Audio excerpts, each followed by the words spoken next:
Magandang gabi po sa inyong lahat. May dalawang kwento ako tungkol sa pamilya at buhay mag-asawa na marami siguro sa inyo ang pwedeng makarelate, lalo na ang mga mag-asawa na nandito ngayon.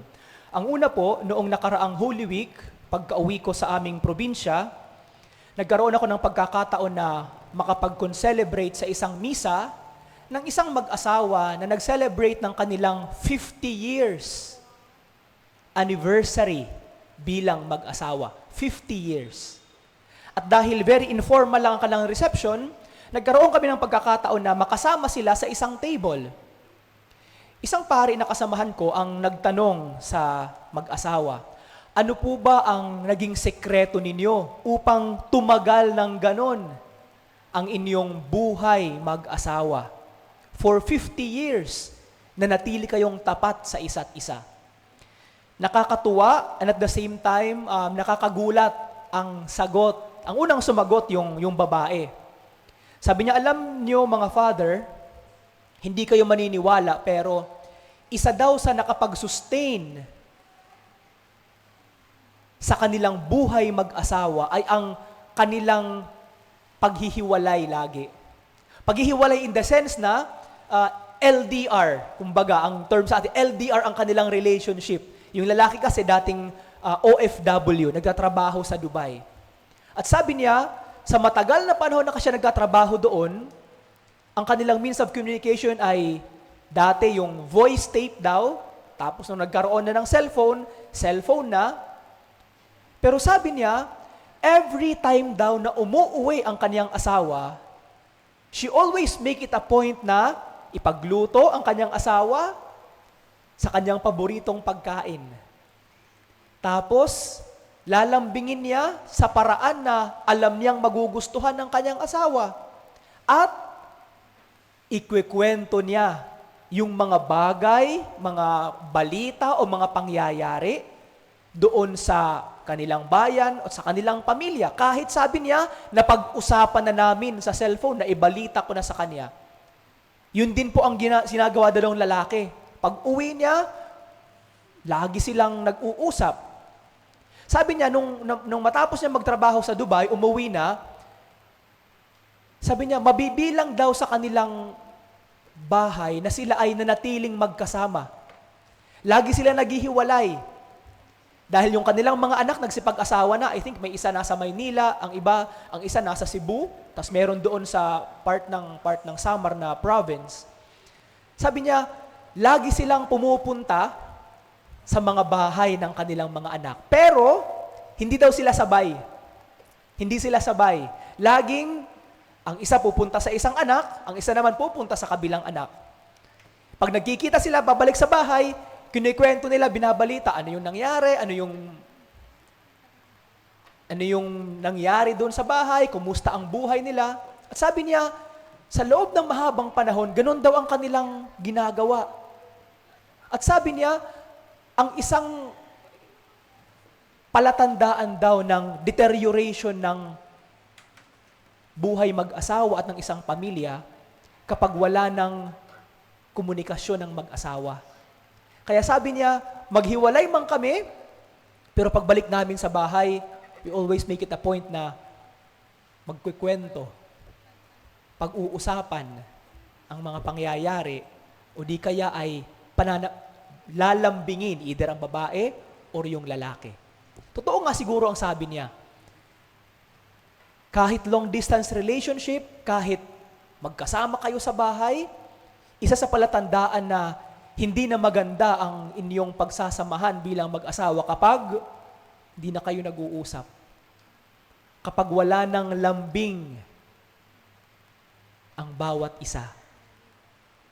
Yun po ang unang kwento. Pangalawang kwento ay tungkol naman din sa mag-asawa, pero ako ang nagkasal sa kanila dito sa Manila, yung simbahan ng Our Lady of Mount Carmel sa New Manila. Sila ay, I think, mga 5 years na or more than 5 years akong nagkasal sa kanila. Yung lalaki, one time tumawag sa akin, sabi niya, Father, baka gusto niyong sumama sa amin sa dinner. Sabi ko, sige, bakante naman ako. Pumunta kami somewhere sa BGC. Nung nasa table na kami, kinumusta ko sila. Kumusta naman ang inyong buhay mag-asawa? Batang-bata pero kumusta ang inyong pagsasama bilang mag-asawa? Pabiro, although alam kong may katotohanan, sinabi nung babae sa akin, sabi niya, alam mo Father, totoo pala, kapag nasanay na kayo sa isa't isa, minsan nawawala na ang lambing. Sabi ko, anong ibig sabihin? Sabi niya, nung nagliligawan pa lang kami, although tumatawa siya, pero alam ko may katotohanan ng sinasabi, nung naliligawan pa lang kami, ang lambing-lambing ng asawa ko, binibigyan ako ng roses, ng chocolates. Ngayon, wala na. Sabi ko, wait lang, parang may nasa-sense ako. Sabi ko, hindi ako professional at wala akong kakayahang ayusin ang inyong, kung anumang may problema kayo, pero sa ating ginagawa ngayon, handa po akong makinig. Makikinig ako sa bawat sinasabi ninyo, pero hindi ko maipapangako na ang sasabihin ko ay makakatulong kahit ay magiging maayos ang inyong pagsasamahan, pero handa akong makinig. Sabi ko, isa lang ang requirement ko. Habang nagkikwento ang isa, bawal mag-butt in. Bawal mag-butt in ang sasabihin. Hintay mo nang matapos ng kwento, yung isa naman ang magkikwento. At nagsimula silang magkwento tungkol sa mga napansin nilang pagbabago sa kanilang buhay mag-asawa. Nawala na daw yung lambing. Yung lalaki, sabi niya, dati alam ko magaling magluto ang asawa ko. Ngayon, sabi niya, simula nung nag-pandemic, nasanay nang mag-order online.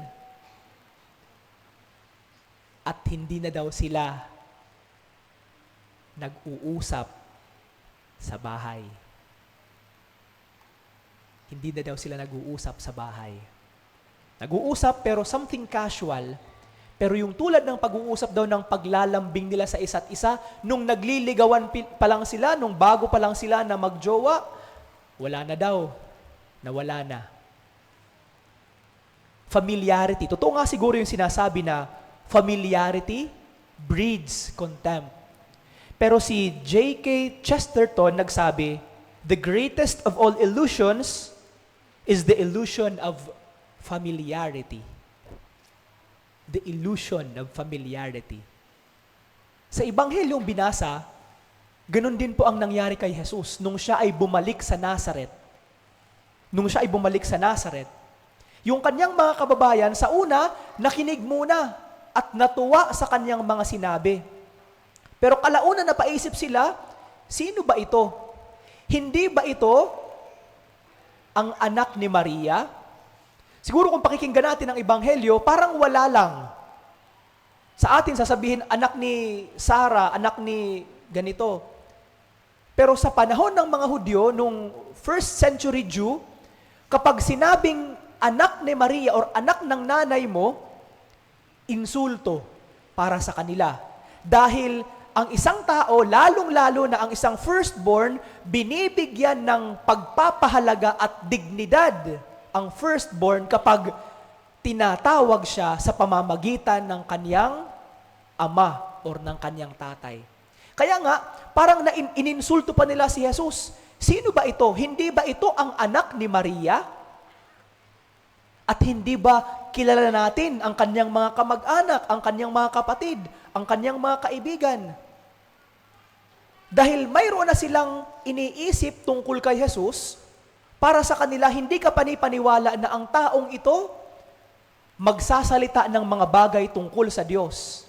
Dahil para sa kanila, ang may karapatan lang magsalita at eksperto sa batas ng Diyos at batas ni Moises ay ang mga Pariseo at ang mga eskriba na siyang mga nag-aral tungkol sa batas ni Moises.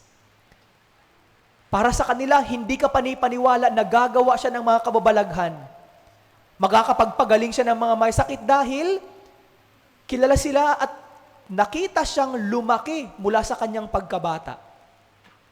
Very familiar sila kay Jesus. Kaya nga, sabi sa Ebanghelyong binasa, hindi siya nakagawa ng maraming kababalaghan maliban sa pagpapagaling ng iilang may sakit doon.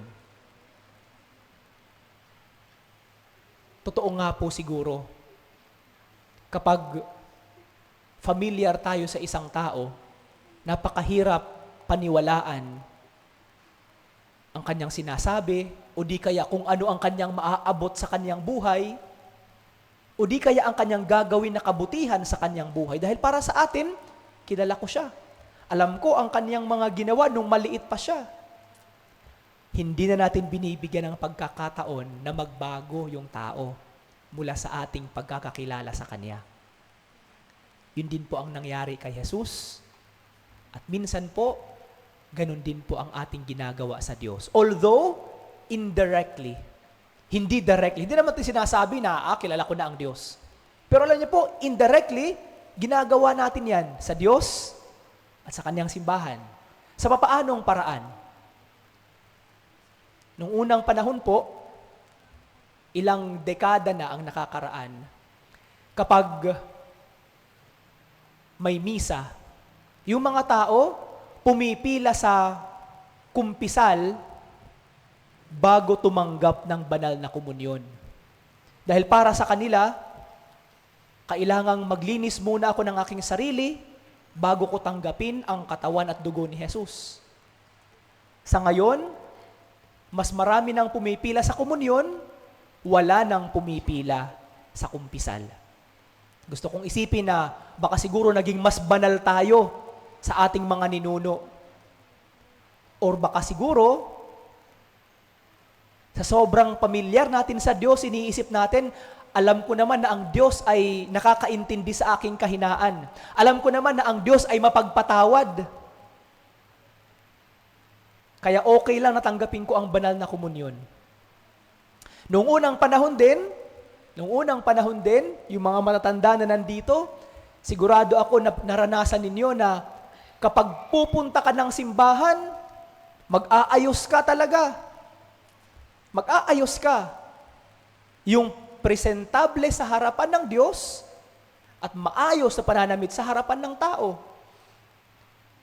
Ngayon, hindi na po ganun ang nangyayari. Pwede kang pumunta sa simbahan na kung kahit ano ang suot mo. Dito po sa atin sa Peña Francia, nakakalungkot man pero kailangan ko ring sabihin dahil isang magandang halimbawa din naman po para maging aware tayo. May mga pagkakataon po na nagmimisa, although kayo na nakaharap dito, hindi nyo nakikita yung mga nangyayari sa likod. Pero kaming mga pare na nandito, kitang-kita ang mga pangyayari sa likod.